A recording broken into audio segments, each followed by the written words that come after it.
When it comes to the monthly payment, it's actually comprised of two separate payments. The first one is rent, and the second one is the monthly option consideration. Now in this video, we're going to talk about the rent payment.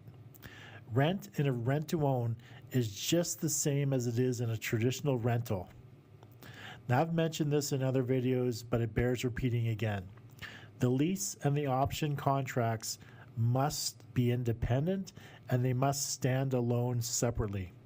That means think of the lease or the rental agreement just as you would a typical rental agreement or a typical lease. So that means the rent for your property must be reasonable and the value just as if you're going to do a traditional rental on your property. In a rent-to-own, you must be prepared to prove that you're renting your home for fair market rent. Now in your lease, there should be no mention that any part of the rent is going towards their down payment or their option payment. That gets put in the option contract. Basically, consider the rent to be rent and nothing else. And to come to that value of the rent portion of the rent-to-own payment, you need to determine what the fair market rent is in your area.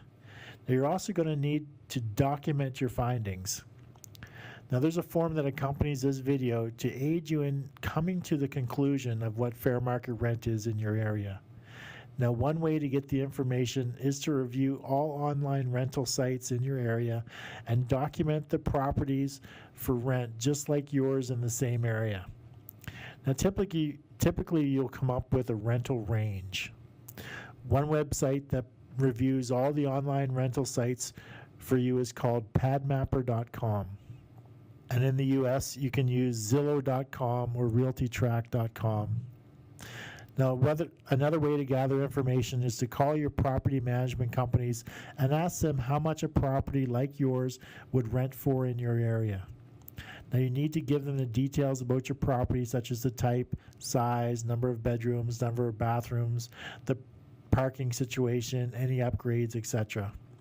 Now, if you can get the information from a government or city site of any kind or documentation from a property management company, then keep it in your files. You may need it at the time of selling the property to the tenant buyer.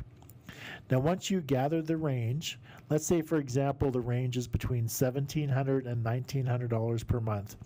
Now, you know that you can set your rent price anywhere within that range.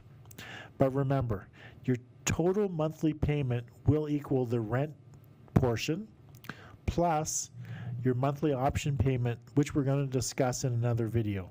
So for our example that we're going to talk about all throughout this course, we're going to actually select the rent amount of $1,900 because that was the range that we considered or we determined was applicable for our home, was between $1,700 and $1,900.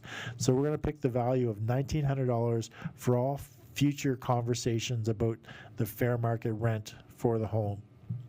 So now you know how to determine your fair market rental value for your home. So let's move on to the next video.